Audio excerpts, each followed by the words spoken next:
तेरे साथ गुजरे दिनों की कोई एक धुंधली सी तस्वीर जब भी कभी सामने आएगी तो हमें एक दुआ थामने आएगी।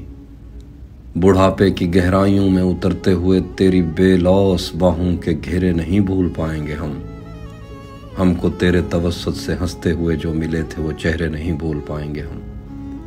तेरे पहलू में लेटे हों का अजब कर्व है जो तुझे रात भर अपनी वीरान आंखों से तकते थे और तेरे शादाब शानों पे सर रख के मरने की ख्वाहिश में जीते रहे, पर तेरे लम्स का उनको कोई इशारा मुयस्सर नहीं था, मगर इस जहां का कोई एक हिस्सा उन्हें तेरे बिस्तर से बेहतर नहीं था।